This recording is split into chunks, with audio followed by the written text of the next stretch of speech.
Bonjour la team des immopreneurs, j'espère que vous allez bien, j'espère que tu vas bien. Alors, on se retrouve aujourd'hui dans une nouvelle vidéo. On va répondre à une question qui a été posée par l'une d'entre vous sur Instagram. Ok? Cette question va certainement t'intéresser, peut-être que tu es dans la même situation que la personne qui a posé la question. Donc, reste jusqu'à la fin de cette vidéo. La réponse que je vais apporter va aussi peut-être t'édifier, t'éclairer si d'aventure tu te poses peut-être la même question ou que tu vis la même chose. Donc, reste connecté.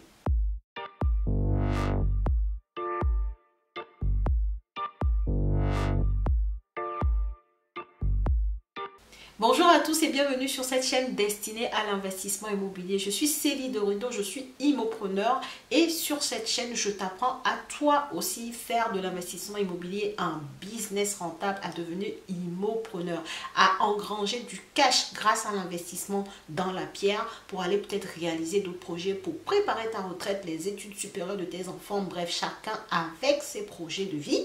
Mais ici, on apprend à faire de l'argent grâce à l'investissement dans la pierre. Donc, si ce que je viens de dire t'intéresse d'une façon ou d'une autre, je t'invite à t'abonner à cette chaîne. Active ta cloche de notification pour ne pas rater mes futures publications. Et la deuxième chose, regarde dans la barre de description de cette vidéo, tu trouveras des liens très intéressants, notamment ton cadeau de bienvenue si tu es nouveau ou nouvelle sur cette chaîne. Alors, comme je le disais, aujourd'hui, c'est simple, on va répondre à une question qui a été posée par l'une d'entre vous. Je vais lire la question et ensuite, je vais apporter la réponse. Donc, la personne me dit « Bonjour, je suis nouvelle sur votre page en parlant d'Instagram. D'ailleurs, si tu n'es pas encore abonné sur ma page Instagram, qu'est-ce que tu attends? Va t'abonner, il y a beaucoup de choses qui se passent là-bas aussi. Si tu ne veux rien rater de tout ce que je partage sur les réseaux sociaux, eh ben, n'hésite pas à aller t'abonner. » Ça, c'était entre parenthèses. Donc, la personne me dit « je suis nouvelle sur votre page, j'ai un projet d'investissement locatif assez particulier. » Donc, elle est maman célibataire et locataire d'un logement. Elle est salariée en CDI depuis plus d'1 an avec un salaire de 1 700 €.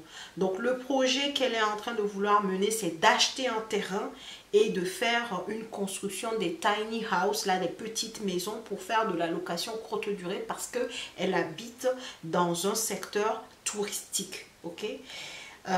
Donc elle a consulté 2 banques, j'ai consulté 2 banques et sa propre banque, donc elle a consulté une banque plus sa propre banque qui lui ont dit un non sans donner de justification. Elle a consulté une 3e banque qui a dit ok, je peux vous financer sur un projet à 50 000 €. Par contre, ça ne va pas être un projet de construction comme vous le voulez parce que ça va être compliqué de vous financer sur un projet de terrain plus construction de tiny house, donc des petites maisons. Par contre, je peux vous financer à hauteur de 50 000 € sur un projet d'acquisition de logement, tout simplement. Donc, la question de cette personne-là est de savoir qu'est-ce qu'elle fait. Est-ce que elle doit partir comme prévu initialement sur son projet d'achat de terrain plus construction de cette petite maison-là, ou est-ce qu'il vaudrait mieux suivre l'avis de la 3e banque qui lui a dit « Eh ben, je vais vous financer, mais pas sur un projet de construction, mais un projet d'achat de logement à hauteur de 50 000 €. Elle me demande du coup qu'est-ce qu'elle donne comme réponse, qu'est-ce qu'elle fait, comme choix. Alors, je ne sais pas si j'ai été claire. Pour récapituler, c'est une personne qui veut faire un projet immobilier qui a sa situation, comme j'ai dit, elle gagne moins de 2 000 € par an, elle est maman célibataire, elle est allée voir 2 banques pour son projet qui est d'acheter un terrain, de faire une construction de petites maisons pour de la location saisonnière, et au final 2 banques lui ont dit non.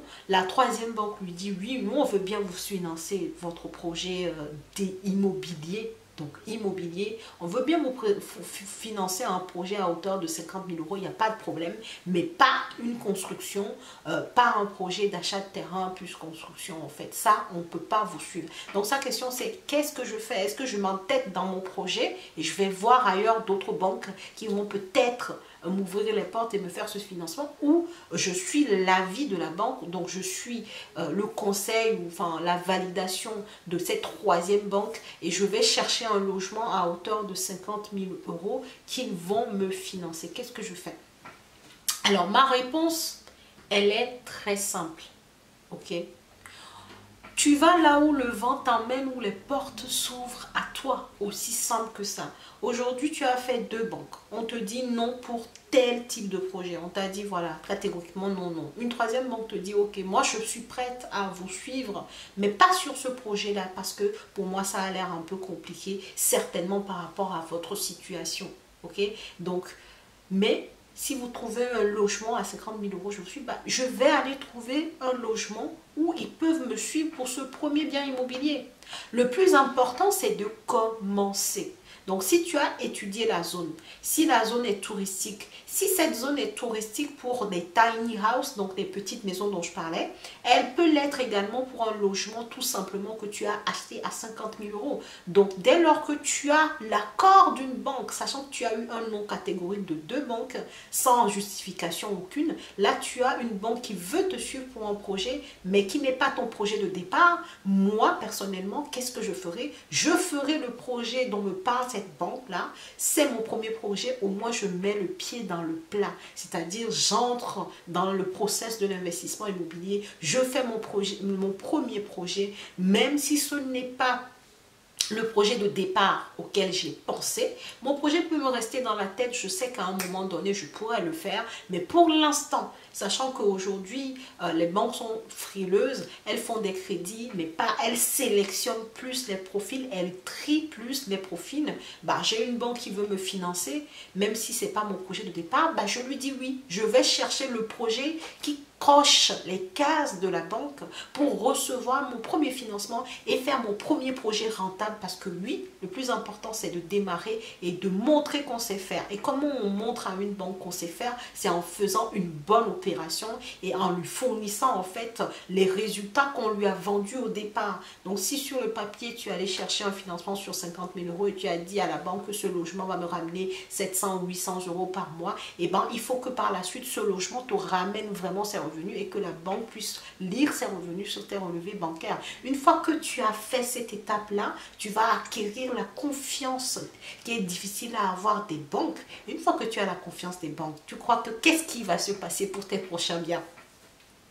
La banque te refera confiance. Tu vois, la banque pourra te refaire confiance à nouveau.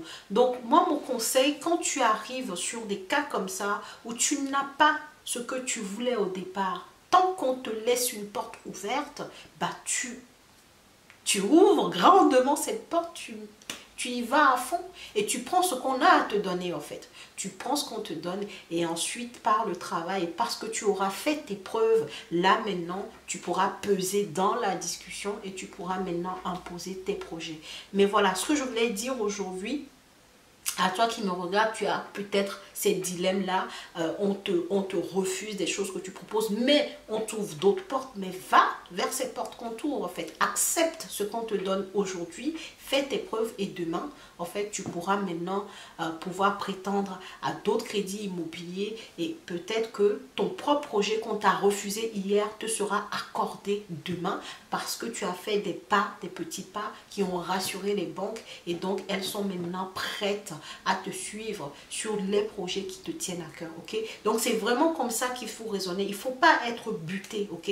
Il faut être persévérant, c'est important, j'ai l'habitude de le dire, il faut être persévérant, mais en même temps, il faut être pragmatique, il faut être objectif. S'il y a des banques qui te refusent, tu démarres dans l'immobilier, tu veux faire une construction et tout, oui, en effet, comme les banques pensent cohérence entre le profit de la personne et le projet qu'elle ramène, et ben il se peut que pour ces banques-là, aujourd'hui, le premier projet que tu es en train de leur proposer n'est pas en accord avec ton profil d'investisseur qui est un primo-accédant, une maman avec un enfant à charge avec des revenus salariales qui ne dépassent pas 2000 euros et en plus qui est déjà en location, ok? Donc tout cumulé comme ça, peut-être que du coup ton profil pour eux ne correspond pas au bien immobilier que tu souhaites acheter. Donc dans ce cas, ce que tu fais, c'est que tu prends, comme je disais tout à l'heure, ce qu'on t'offre aujourd'hui, tu fais l'opération, tu trouves un logement,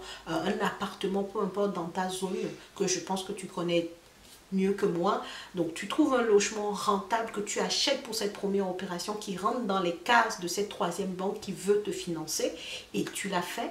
Et une fois que cette affaire est faite et que tu as les loyers qui rentrent, la banque pourra te refaire confiance à nouveau pour d'autres opérations.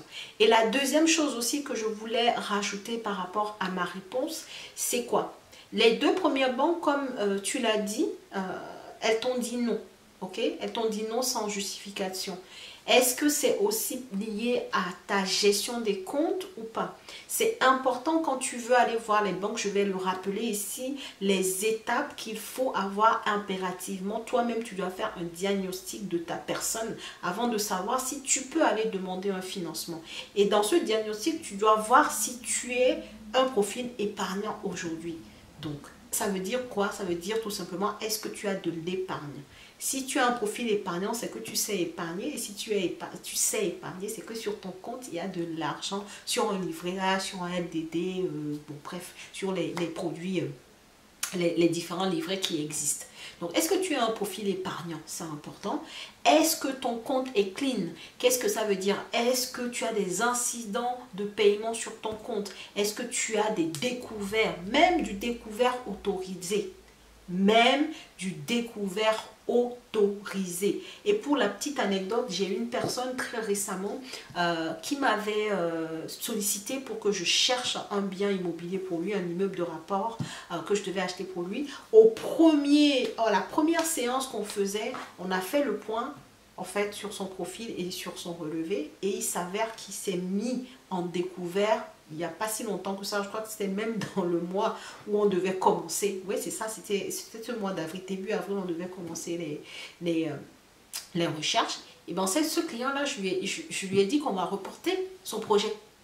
Parce que même s'il s'agit d'un découvert autorisé, ce n'est pas un bon signal à la banque en fait. Même si la banque t'autorise à faire certaines choses, ça ne veut pas dire que c'est forcément bien en fait. Ça ne veut pas dire que ton image ne s'écorche pas chez elle. Donc il faut faire attention à ça. Si tu es quelqu'un tu sais que tu utilises des découverts, bah, sache que si tu veux demander un crédit immobilier, ça va être compliqué. Ta banque va te dire non. Parce que bah, tu es chez elle, mais voilà, ton profil ne correspond pas au profil qu'elle veut financer. Tu es un profil à risque. Quelqu'un qui utilise son découvert, c'est quelqu'un qui vit au-dessus de ses moyens, qui n'a pas le contrôle sur son argent, qui rentre ses rentrées d'argent, qui ne sait pas gérer son argent. Si tu ne sais pas gérer ton argent, la banque, clairement, elle ne voudra pas faire affaire avec toi. C'est aussi simple que ça. Donc, quel est ton profil? Est-ce que tu as du découvert? Est-ce que tu as de l'épargne? Est-ce que tu as des incidents de paiement sur ton compte ou pas? Est-ce que tu fais des gros mouvement d'argent, de cash sur ton compte? Des gens qui aiment bien prélever, retirer pardon, des grosses sommes, 1000 euros, 2000 euros de leur compte comme ça, la banque ne sait pas ce que vous faites de cet argent-là, ça c'est pas bon. C'est-à-dire, elle n'arrive pas à avoir, c'est bizarre à dire, mais c'est une réalité, quand la banque n'arrive pas à tracer ton argent, ce que tu en fais, eh ben, elle n'a pas très confiance. Et tout est une question de risque. Quel risque tu représentes pour la banque? Si elle fait son calcul sur ta personne et qu'elle voit que ton profil est trop risqué pour elle, elle te dira non. Et en France, elle n'est même pas obligée de te dire pourquoi elle t'a dit non. Donc, par rapport à la description de ce que cette personne m'a envoyé par message, c'est pour ça que je rappelle ce côté aussi. Il y a eu les deux noms, mais pourquoi? Est-ce que c'est peut-être aussi lié au profil de la personne? Comme ça, au moins, si tu me regardes, tu sais qu'il faut avoir ce check-là, ce diagnostic sur ton profil avant d'aller voir à nouveau d'autres banques, en fait. Ok? Donc, voilà ce que je voulais dire dans cette vidéo. J'espère que j'ai été claire. Si tu m'écoutes, j'espère que tu as eu la réponse à ta question. N'hésite pas à commenter en dessous de la vidéo si ça a été le cas. Toi, pareil, qui m'écoute actuellement, n'hésitez pas à mettre des commentaires si peut-être vous avez été dans le même cas et que la vidéo vous a aidé. Mettez des likes, partagez la vidéo et abonnez-vous pour que la communauté puisse continuer à s'agrandir. Pour moi, ça sera tout pour cette vidéo. Et puis, je vous souhaite une très bonne soirée et à la prochaine vidéo.